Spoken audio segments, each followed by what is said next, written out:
नमस्ते दोस्तों। आज की कहानी में हम एक ऐसे व्यक्ति को देखेंगे जो अपने जीवन में बहुत सारी समस्याओं से जूझ रहा था। यह केवल उसके सोचने के तरीके के वजह से था।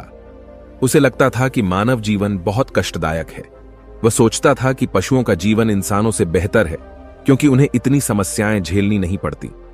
हम इंसानों को सदा चिंताएं सताती रहती हैं, जबकि पशु पक्षी आनंद से जीवन जीते हैं। तो आइए जानते हैं उसकी सोच बुद्ध ने कैसे बदली और कैसे वह जान गया कि मनुष्य का जीवन ही सबसे कीमती है। लेकिन इससे पहले कि आप कहानी में खो जाए, वीडियो को लाइक जरूर कर दे। तो चलिए बिना किसी देरी के शुरू करते हैं। दोस्तों, एक व्यक्ति एक मार्ग में बहुत तेजी से आगे बढ़ रहा था। तभी अचानक वह दूसरे व्यक्ति से टकरा गया। इस पर वह दूसरा व्यक्ति क्रोधित होकर कहता है, अरे जानवर हो, क्या तुम्हें दिखाई नहीं देता? एक सांड की तरह लगातार आगे बढ़ते जा रहे हो। इस पर पहला व्यक्ति कहता है, काश आप जो कह रहे हैं वही सत्य होता, लेकिन दुर्भाग्यवश मैं एक मनुष्य हूं। उस पहले व्यक्ति के मुख से यह सुनकर उस दूसरे व्यक्ति का क्रोध शांत हो गया। वह उस पहले व्यक्ति से कहता है, लगता है तुम बहुत दुखी हो, वरना सौभाग्य की बात को दुर्भाग्य न कहते, क्योंकि एक इंसान का जन्म पाना तो बड़े ही सौभाग्य की बात है।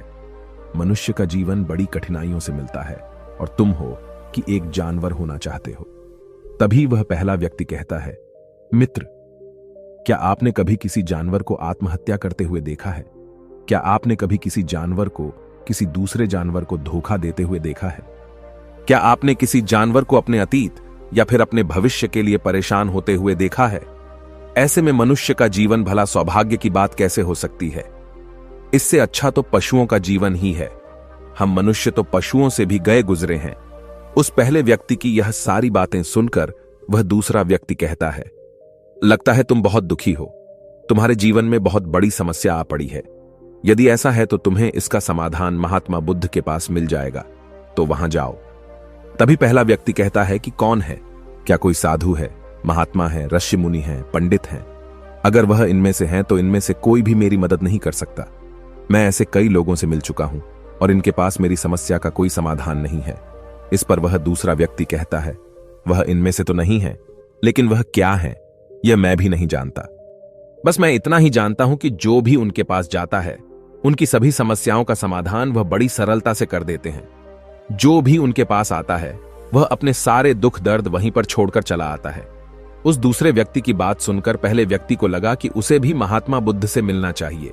उसने उस दूसरे व्यक्ति से कहा, ठीक है भाई, अगर तुम कहते हो तो मैं एक बार उनसे भी मिल लेता हूं, उन्हें भी देख लेता हूं कि आखिर ऐसी क्या बात है जो लोगों की समस्याओं का समाधान बड़ी सरलता से कर देते हैं। इतना कहकर वह व्यक्ति अगले ही दिन महात्मा बुद्ध से मिलने के लिए निकल पड़ा।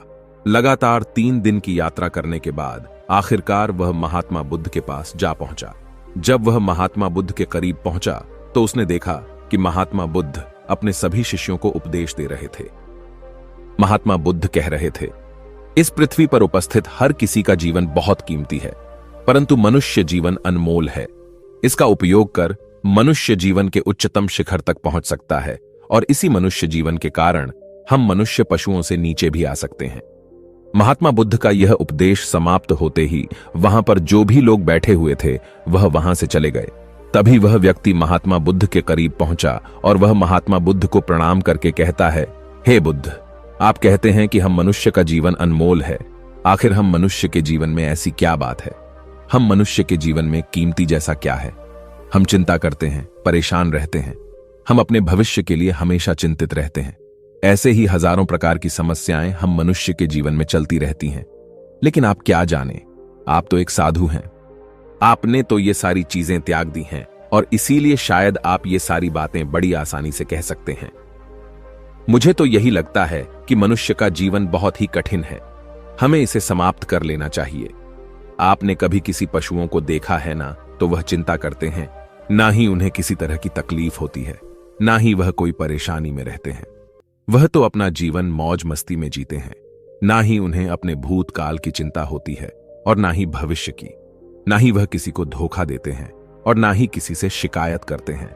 वह तो बस अपना जीवन जीते रहते हैं और वहीं पर दूसरी तरफ हम मनुष्य का जीवन ठीक इसका उल्टा है। मुझे तो यही लगता है कि मनुष्य का जीवन पशु के जीवन से भी बदतर है। मनुष्य जीवन एक श्राप है जो हमें मिला है। ऐसे में आपको मनुष्य जीवन में ऐसी क्या विशेषताएं नजर आती हैं जो आप लोगों को झूठ बताते रहते हैं कि हम। मनुष्य का जीवन बहुत कीमती है, बहुत मूल्यवान है। इस दौरान महात्मा बुद्ध उस व्यक्ति की सारी बातें ध्यानपूर्वक सुन रहे थे और वह उसकी मनोदशा को समझ रहे थे। आखिर में महात्मा बुद्ध मुस्कुराते हुए उस व्यक्ति से कहते हैं, भंते, तुम अपने जीवन के संघर्षों से भाग रहे हो। यदि तुम संघर्ष करो के ही नहीं तो जीवन सफल कैसे बनेगा? और जब हम संघर्षों से भागते हैं तो हमारा जीवन दूसरों के अधीन हो जाता है और फिर हमें दूसरों के अनुसार ही चलना पड़ता है। इसलिए हमें अपने जीवन के लिए संघर्ष तो करना ही पड़ता है। महात्मा बुद्ध के मुख से यह सुनकर वह व्यक्ति बहुत अचरज में पड़ गया। उसने तुरंत ही महात्मा बुद्ध को प्रणाम किया, उनके चरणों में जा गिरा और उनसे कहने लगा, हे बुद्ध, आपको कैसे पता चला कि मैं अपने जीवन में संघर्षों से भाग रहा हूं, उनसे बचना चाहता हूं? मेरे जीवन में जब भी कोई समस्या खड़ी होती है तो मैं उसका सामना नहीं कर पाता, बल्कि मैं उसे छोड़कर भाग जाना चाहता हूं। आगे महात्मा बुद्ध उस व्यक्ति से कहते हैं, तुम्हें लगता है कि पशुओं का जीवन हमसे लाख गुना अच्छा है, क्योंकि वह अपना जीवन खुद समाप्त नहीं कर सकते, क्योंकि वह किसी को धोखा नहीं देते और न ही आने वाले भविष्य की चिंता करते हैं। इसका मतलब यह तो नहीं कि पशुओं के जीवन में कोई संघर्ष नहीं है। पशुओं के जीवन में तो जन्म से लेकर मृत्यु तक संघर्ष ही होता है। जब वह छोटे होते हैं तो उनकी जान को खतरा होता है, वे अपनी जान बचाने के लिए संघर्ष करते हैं। जैसे जैसे बड़े होते हैं तो उन्हें अपना पेट भरने के लिए संघर्ष करना पड़ता है, फिर चाहे उनके सामने कोई भी क्यों ना हो, फिर चाहे उनके सामने कितनी भी बड़ी परिस्थितियां क्यों ना हो, वे संघर्ष करने से कभी पीछे नहीं हटते। लेकिन हम मनुष्य छोटे छोटे संघर्षों से डर जाते हैं। अगर हम उन पशुओं की तरह अपने जीवन में संघर्ष करने लगें तो मनुष्य का जीवन अपने आप ही सफल हो जाएगा। इतना संघर्ष अगर एक मनुष्य अपने जीवन में कर ले तो वह जो चाहता है वह कर सकता है, उसे पा सकता है। और जबकि इतना संघर्ष करने के बाद भी वह पशु अपने जीवन में कुछ भी नहीं कर पाता। भंते, वास्तविकता तो यही है कि बिना संघर्ष के कोई जीवन है ही नहीं। बिना संघर्ष के हमारा जीवन चल ही नहीं सकता। फिर चाहे कोई राजा हो या भिखारी, सबके जीवन में संघर्ष तो है ही। जो भी इन परिस्थितियों के खिलाफ संघर्ष नहीं करता, फिर चाहे वह मानव हो या पशु, उसका नष्ट होना तय है। इस पर वह व्यक्ति कहता है, हे बुद्ध, क्या आप मुझे कोई ऐसी चीज दे सकते हैं जिससे मेरे जीवन के सारे संघर्ष हमेशा हमेशा के लिए मुझसे दूर हो जाएं? मेरी सारी चिंताएं, सारी समस्याएं, सारी परेशानियां हमेशा हमेशा के लिए खत्म हो जाएं और मेरा जीवन हमेशा हमेशा के लिए सुखमय बन जाए। उस व्यक्ति की यह बात सुनकर महात्मा बुद्ध एक बार फिर से मुस्कुराने लगे और उस व्यक्ति से कहते हैं, भंते, मैं तुम्हें वह चीज तो नहीं दे सकता, लेकिन हां, मैं तुम्हें वहां तक पहुंचने का रास्ता जरूर बता सकता हूं। यदि तुम वहां तक पहुंचने का संघर्ष कर लो तो तुम वहां तक पहुंच ही जाओगे और तुम्हें वह चीज मिल जाएगी। लेकिन मेरी एक बात और याद रखना कि इसका अर्थ यह भी नहीं है कि इसके बाद से तुम्हारे जीवन में परेशानियां या फिर समस्याएं आनी बंद हो जाएंगी। तुम्हारे जीवन में परेशानियां और समस्याएं तो आती ही रहेंगी, लेकिन उनका प्रभाव तुम पर बहुत कम हो जाएगा। तुम्हारे जीवन में दुख और समस्याएं तो आएंगी, लेकिन वह तुम्हें छू नहीं पाएंगी। और ऐसी अवस्था में चाहे तुम्हें कोई कितना भी दुख देने का प्रयास क्यों न करे, तुम्हें चाहे कोई कितना भी धोखा देने का प्रयास क्यों न करे, तुम्हें कभी भी धोखा नहीं मिलेगा। सब कुछ तुम्हारे पास ही होगा, लेकिन फिर भी वह तुमसे दूर रहेगा। महात्मा बुद्ध की यह बात सुनकर व्यक्ति महात्मा बुद्ध के सामने दोनों हाथ जोड़कर महात्मा बुद्ध से कहता है, हे बुद्ध, बताइए वह चीज क्या है और मुझे कहां मिलेगी? मैं उस चीज को पाने के लिए कुछ भी कर सकता हूं। मैं अपना पूरा प्रयास लगा दूंगा, लेकिन उस चीज को हासिल करके ही दम लूंगा।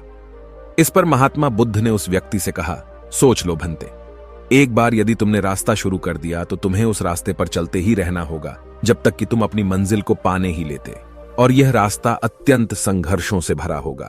क्या तुम अपनी मंजिल तक पहुंच पाओगे? इस पर व्यक्ति कहता है, आप मुझे वह मार्ग बताइए, मैं उस पर चलूंगा। मैं अपनी अंतिम सांस तक संघर्ष करूंगा, लेकिन उस चीज को हासिल करके ही दम लूंगा।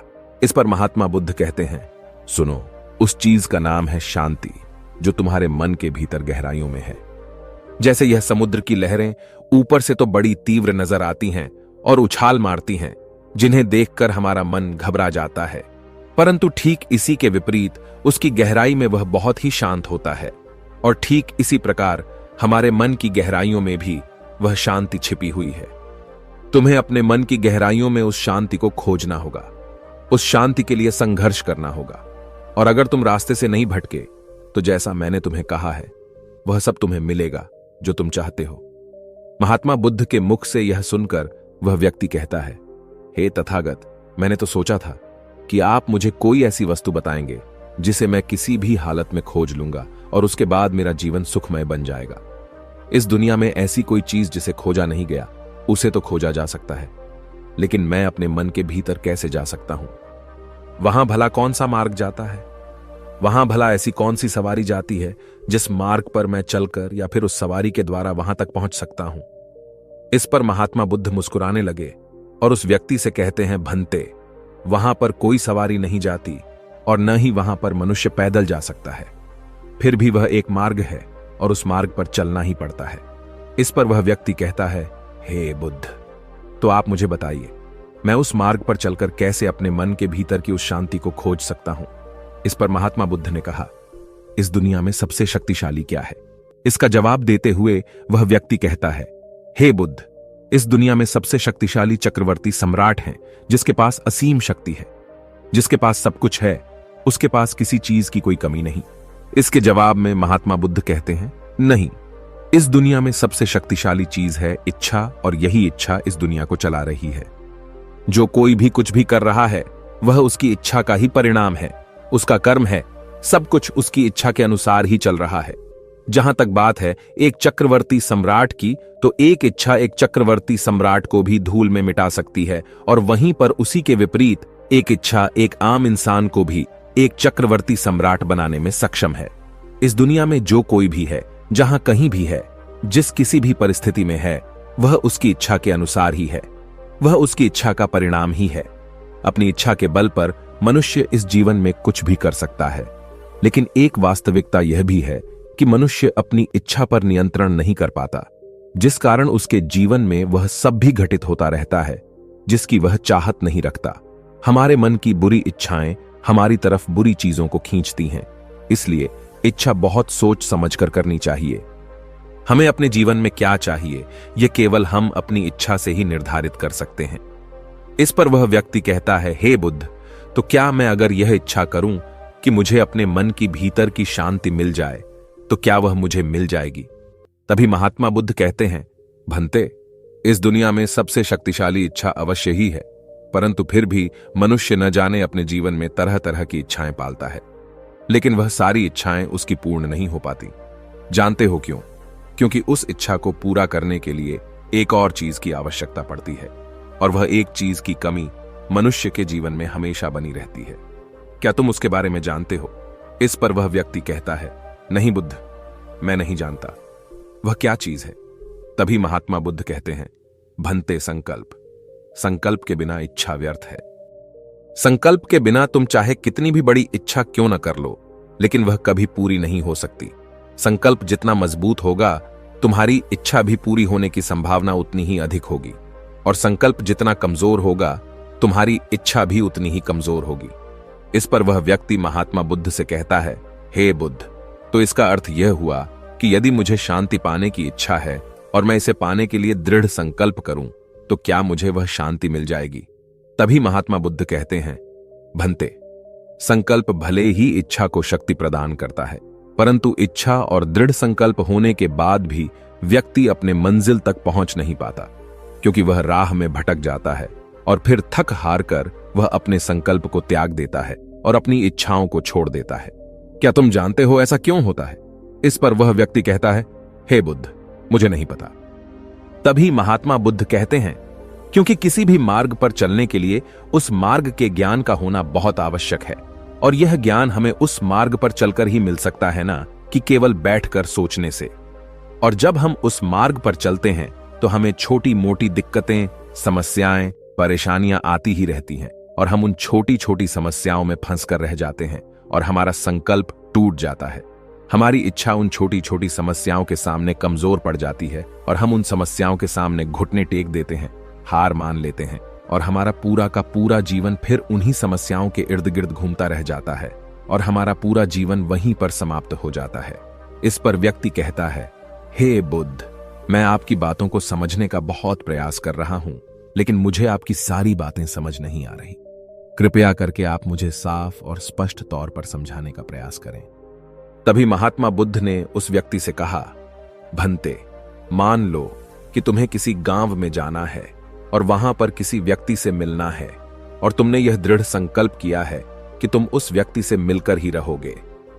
तुमने अपना सफर तो शुरू किया, लेकिन काफी वर्षों के प्रयास के बाद भी न तो वह गांव खोज पाए और न ही उस व्यक्ति से मिल पाए। तो ऐसे में क्या हुआ? इसके जवाब में वह व्यक्ति कहता है, हे बुद्ध, भला ऐसा कैसे हो सकता है? यदि मैं जीवित हूं और वह व्यक्ति भी जीवित है जिससे मैं मिलना चाहता हूं, और मुझे वह गांव पता है, तो मैं उससे अवश्य ही मिल लूंगा। तभी महात्मा बुद्ध कहते हैं, भंते, तुम्हें उस गांव का नाम पता है और तुम्हें जिसे मिलना है उसका नाम भी तुम्हें पता है, पर तुम्हें यह नहीं पता कि गांव किस दिशा में है। तो ऐसे में तुम कौन सा मार्ग पकड़ोगे और किस मार्ग पर आगे बढ़ोगे? यदि मान लो कि तुमने किसी विपरीत मार्ग को पकड़ लिया, तो क्या वह तुम्हें उस गांव तक ले जाएगा? क्या वह तुम्हें उस व्यक्ति तक मिला पाएगा? इस पर वह व्यक्ति कहता है, हे बुद्ध, इस अवस्था में तो यह कार्य बिल्कुल भी असंभव होगा। इस पर महात्मा बुद्ध मुस्कुराते हुए उस युवक से कहते हैं, भंते, मैं कब से यही तुम्हें समझाने का प्रयास कर रहा हूं। हमारी इच्छा, संकल्प होने के बाद भी हमें सही मार्ग का ज्ञान होना आवश्यक है। शांति को खोजने का जो मार्ग है वह ध्यान, और ध्यान भीतर होता है, बाहर नहीं। जब तुम अपने भीतर की शांति को खोजने के लिए ध्यान के मार्ग पर आगे बढ़ो कि अपनी इच्छा की पूर्ति के लिए तुम उस मार्ग पर आगे की ओर बढ़ते चलोगे, तो हो सकता है कि तुम्हारी राह में छोटी छोटी मुसीबतें, दिक्कत या तकलीफ आए, लेकिन तुम्हें उन समस्याओं का सामना करना ही पड़ेगा। तुम्हें उनसे लड़ना होगा, उनसे संघर्ष करना ही होगा, क्योंकि वह मार्ग तुम्हारे लिए बिल्कुल नया है। और पहली बार जब हम किसी मार्ग पर आगे बढ़ते हैं तो हमें यह नहीं पता होता कि अगला पड़ाव क्या होगा और आगे कौन सी कठिनाइयां आने वाली हैं। हमें तो वहां पर जाने के बाद ही पता चल पाएगा। वहीं पर दूसरी तरफ जो मनुष्य इन छोटी छोटी दिक्कतों में नहीं फंसता, वह अपने संकल्प पर दृढ़ बना रहता है। अपने जीवन में वह सब कुछ पा लेता है जो वह चाहता है, और अपनी मंजिल पर पहुंचकर उसे असीम शांति भी मिलती है। और जब मनुष्य अपने लक्ष्य को प्राप्त कर ही लेता है, तब उसे और कुछ पाने की इच्छा नहीं रह जाती। इसी प्रकार यदि तुम भी केवल मार्ग पर आगे बढ़ते रहो, तो तुम भी अपने मन के अंतर तक पहुंच जाओगे, और वहां पहुंचने के बाद तुम्हें किसी चीज की कोई आवश्यकता नहीं पड़ेगी। न ही तुम्हें कोई धोखा दे पाएगा, न ही तुम्हें कोई लूट पाएगा, और न ही तुम्हें कोई दुख पहुंचा पाएगा। उस अवस्था में पहुंचने के बाद न ही कोई मोह, न ही कोई चिंता, और न ही कोई समस्या रहेगी। तुम उस परिस्थिति से बड़ी सरलता से निकल पाओगे। और जब तुम अपने मन की उस शांति को प्राप्त कर लोगे, तो तुम एक पशु तो नहीं रहोगे और न ही एक मनुष्य रहोगे, बल्कि तुम मनुष्य से भी और ऊंचा दर्जा प्राप्त कर लोगे। और फिर तुम्हें कोई भी दुख कभी छू नहीं पाएगा। फिर तुम्हें किसी चीज की कोई परेशानी नहीं रह जाएगी, नहीं तो भविष्य की चिंता होगी, और न ही अपने बीते हुए भूतकाल की। तुम तो बस अपनी शांति में मग्न रहोगे, और तुम्हें किसी प्रकार का दुख कभी छू तक नहीं पाएगा। महात्मा बुद्ध की यह बात सुनकर वह व्यक्ति महात्मा बुद्ध के चरणों में गिर पड़ा और महात्मा बुद्ध से कहता है, हे बुद्ध, आपकी सारी बातें सत्य हैं, मैं आपकी सारी बातें समझ चुका हूं, लेकिन फिर भी मेरे मन में एक दुविधा है। मेरे पास क्या ऐसी कोई चीज नहीं रख सकता जिससे मेरी सारी दुख, सारी तकलीफें, सारी कठिनाइयां हमेशा हमेशा के लिए दूर हो जाएं? इस पर महात्मा बुद्ध मुस्कुराते हुए कहते हैं, भंते, यदि तुम बाहरी दुनिया से कुछ अपने पास रखना चाहते हो, तो तुम उस शांति को पाने का प्रयास छोड़ ही दो, क्योंकि तुम कुछ ऐसा पाना चाहते हो जिससे तुम्हारी समस्याएं कभी समाप्त नहीं होंगी, बल्कि और बढ़ती चली जाएंगी, क्योंकि तुम्हारी समस्याओं का समाप्त होना संभव ही नहीं हो पाएगा। और जानते हो ऐसा क्यों है? इस पर वह व्यक्ति कहता है, हे बुद्ध, पर ऐसा क्यों? इसका जवाब देते हुए महात्मा बुद्ध कहते हैं, भंते, क्योंकि बाहर तो पहले से ही शांति है, चारों ओर केवल शांति ही शांति है। हमें तो बाहर की शांति नजर आती है, लेकिन हमारे भीतर की शांति हमें नजर नहीं आती। और जो शांति हम बाहर की ओर देख रहे हैं, वह बाहर नहीं, बल्कि हमारे भीतर ही है। इसलिए जब तक तुम अपने अंतर को ठीक नहीं कर पाओगे, तब तक तुम बाहर कुछ भी नहीं कर सकते। जब तक तुम्हारे भीतर सब कुछ ठीक नहीं होगा, तब तक बाहर कुछ भी ठीक नहीं हो पाएगा। इतना कहकर महात्मा बुद्ध शांत हो गए, और वह व्यक्ति महात्मा बुद्ध की बातों पर विचार करने लगा। उसके पास महात्मा बुद्ध के बताए गए रास्ते के अलावा और कोई मार्ग भी नहीं था। उसने दृढ़ संकल्प लिया कि वह अपने भीतर की उस शांति तक पहुंचकर ही रहेगा। उसने ध्यान के मार्ग को अपनाया और आगे की ओर बढ़ने लगा। अब वह व्यक्ति अपनी मंजिल तक पहुंचता है या नहीं, यह तो उसकी संकल्प, उसकी इच्छा शक्ति और उसके मार्ग में लगातार आगे बढ़ने पर निर्भर करता है। उससे यह भी समझ आ गया कि मनुष्य का जीवन पशुओं से बुरा नहीं है, बल्कि उससे जैसा जीवन मिला है वही सही है और उससे वह और बेहतर कर सकता है। दोस्तों, आपने आज के इस वीडियो से क्या सीखा वह मुझे आप कमेंट में बता सकते हैं।